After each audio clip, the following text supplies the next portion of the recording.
প্রিয় দর্শক, আসসালামু আলাইকুম। আশা করি সবাই অনেক অনেক অনেক বেশি ভালো আছেন। আলহামদুলিল্লাহ, আমিও ভালো আছি। যদি কখনো মিষ্টি খেতে ইচ্ছা করে তাহলে ঘরে থাকা ২টি উপকরণ দিয়ে খুব সহজেই কিন্তু মজাদার এই মিষ্টি রেসিপিটা তৈরি করে নিতে পারেন। এটা হলো কাটারি ভোগ মিষ্টি, একটু ভিন্ন স্টাইলে তৈরি করা। তো প্রথমে আমি একটি প্যান বসিয়ে দিয়েছি। প্যানে দিয়ে দিচ্ছি ১ টেবিল চামচ পরিমাণ ঘি।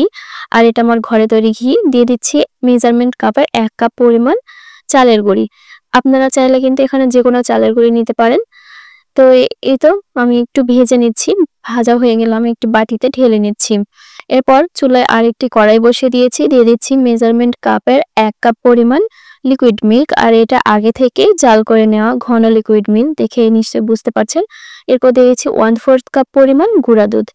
গুঁড়া দুধের সাথে লিকুইড মিল্কটা ভালোভাবে মিশিয়ে নিতে হবে যেন দলা পাকিয়ে না থাকে। এরপর 1/2 চা চামচ পরিমাণ দিয়ে দিচ্ছি ঘি। দিয়ে দিচ্ছি ১ টেবিল চামচ পরিমাণ চিনি। দিয়ে আবারও খুব ভালোভাবে সবগুলো উপকরণ মিশিয়ে নিতে হবে। চুলার আঁচটাকে মিডিয়ামে রেখেছি। এরপর দিয়ে দিচ্ছি ২ টেবিল চামচ পরিমাণ নারিকেল। আপনারা চাইলে এটা নাও দিতে পারেন, তবে দিলে এই মিষ্টির স্বাদটা অনেক গুণে বেড়ে যায়। এরপর যখন একটি ডোয়ের ফর্মে চলে আসবে তখন আমি এটাকে চুলা থেকে নামিয়ে নিব। আর এটা হালকা একটু ঠান্ডা হতে দিব। অপরদিকে চুলায় আরও একটি প্যান বসিয়ে দিয়েছি।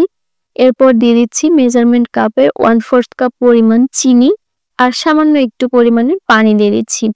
দিয়ে এটাকে ক্যারামেল হতে দিব। আর যখন একটু কালারটা চেঞ্জ হয়ে যাবে তখন একটি স্প্যাচুলা দিয়ে নেড়েচেড়ে মিশিয়ে নিচ্ছি।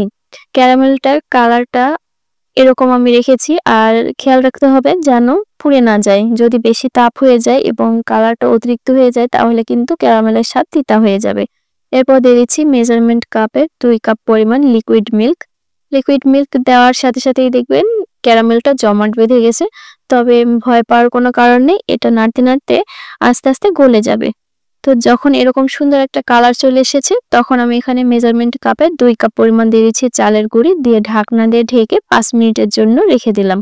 ৫ মিনিট পর ফিরে আসলাম। এরপর নেড়ে চেড়ে খুব ভালোভাবে মিশিয়ে নিতে হবে। আর এটা যখন এরকম ডোয়ের ফর্মে চলে আসবে তখন চুলা থেকে নামিয়ে নিব।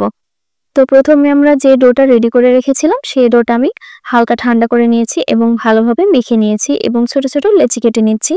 আর এই মিষ্টিগুলো কিন্তু খেতে এত মজার হয়, আপনারা বাসায় না ট্রাই করলে বুঝতে পারবেন না। তো আমার উপর ভরসা রেখে একবার ট্রাই করে দেখুন কতটা মজার হয় এই মিষ্টিগুলো। খেতে একটু ভিন্ন স্বাদের হলেও অনেক অনেক অনেক মজার হয়। তো আমি সবগুলো লেচি কেটে নিয়েছি এবং গোল গোল করে বানিয়ে নিয়েছি। আর এই তো কিছুক্ষণ আগে আমরা যে ডোটা রেডি করলাম সেটা থেকেও আমি ছোট ছোট লেচি কেটে নিচ্ছি।